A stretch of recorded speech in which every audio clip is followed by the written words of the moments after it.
Good morning. And defending the far-left wish list, Democratic Senate nominee Abdul El-Sayed, he was on Jesse Watters last night and how he defended his push to bring very socialist policies to Michigan.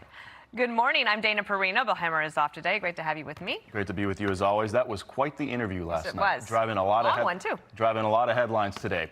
I'm Bill Malugin. This is America's Newsroom. El-Sayed is campaigning on Medicare for all, abolishing ICE, and taxing the wealthy. Jesse Watters pressed him on all of that and a whole lot more last night. Here's how it went. You want to abolish ICE? Who's going to deport the criminal aliens from the country? Well, you and I both know that long before we ever had ICE, we had INS. And that's a dodge, Abdul. They did the same thing as ICE back then, INS. Do you know how many illegal aliens are in the country now? People in the face and the back of the head. Do you know how many illegal aliens are in the country now? To your point, Jesse, let me answer the question. To your point, how many do we have? Far fewer when we had INS.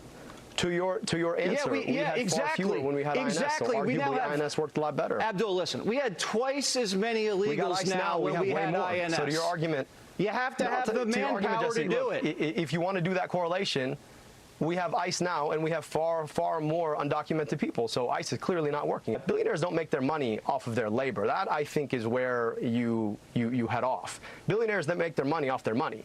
So if you have $1 billion, your billion makes another 100 million. That's not the fruits of your labor. That's just the fruits of your money making money. I think it's okay. Like if we tax you at 7%, you're still going to make, what, a cool $30 million off your $1 billion? I think it's okay. I think more people are more worried about whether or not they can see a doctor than whether or not they can have a gun. I'm just going to put that out there. Reparations. Do you support that? I think we need to have an honest conversation about the incredible debt that was put upon black folks as a function of slavery that we have yet to pay. And I just think that's fair. Meanwhile, El-Sayed is under growing pressure to distance himself from Hassan Piker. He has repeatedly campaigned with him ahead of the primary. This after the far-left streamer suggested American Jews who back Israel are inviting violence on themselves. Chief Congressional Correspondent Chad Pergram is following all of this for us. He joins us live on Capitol Hill this morning. Hi, Chad. Bill, good morning. It was a striking interview as Abdul El-Sayed veered off into a conversation about circumcision and even private parts. This came when he was asked about sex changes and men competing in women's sports. You disagree that healthcare decisions need to be made by a doctor and their parents and a patient, then we think we agree to disagree. But, you want to put government inside So, Abdul, you're a doctor, right? Selectively.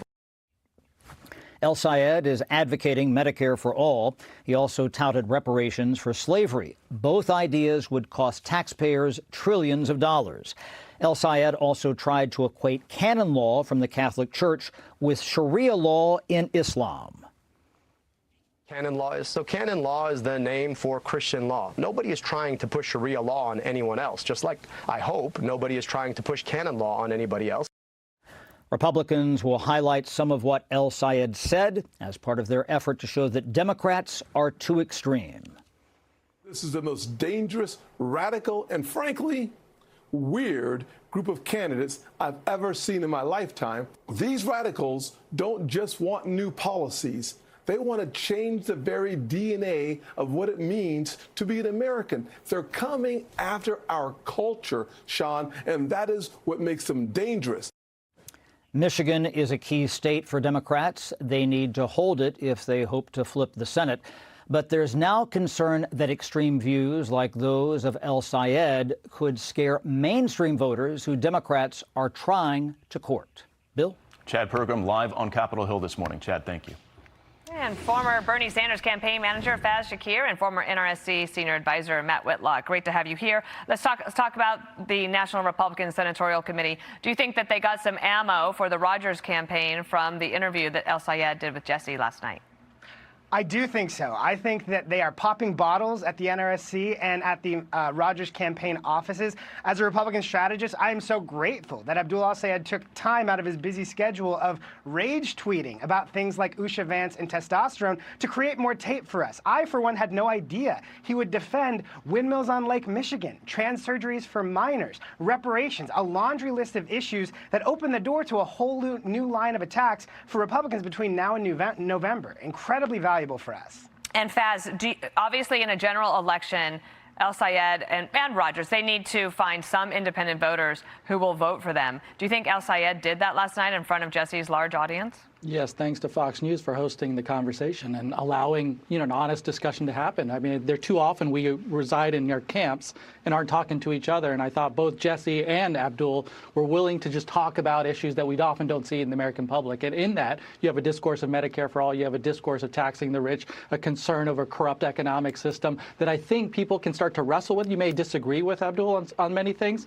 but you're going to find somebody who's operating with an integrity, have a vision that working class people should thrive in this society, and there's some major changes that need to happen in order for that to occur. One of the big moments was when Jesse asked about trans surgeries for kids, and Abdul fired back with, well, are you circumcised? As if circumcision and castration are the same thing, Matt. And while people might want to talk about the economy, indeed, I mean, obviously, that is something that's going to get a lot of buzz. It's going to be out there. Did Sayed swing and miss on that answer?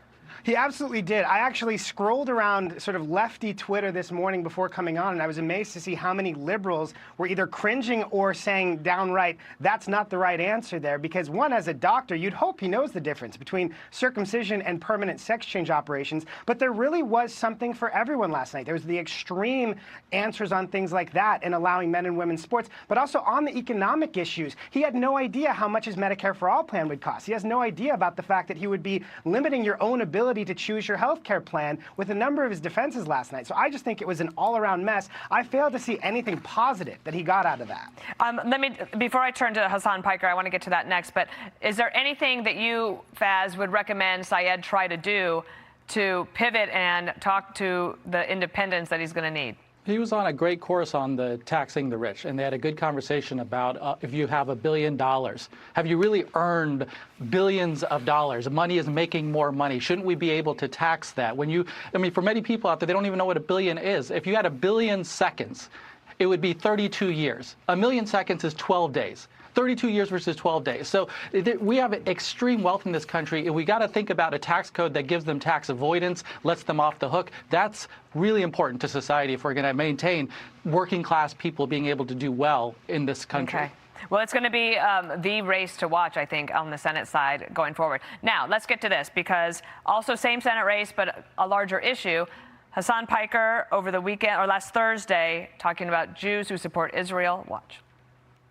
People don't with Israel any longer, and if Jews in America keep putting this idea out there that they are singularly invested in Israel, eventually someone's going to come around and take action, not against the state of Israel, mind you, but against American Jews.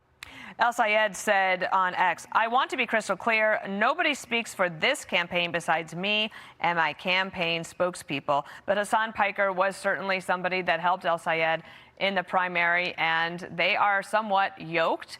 And I'm sure the NRSC and others, the Rogers campaign, will try to make that a thing. Whitlock?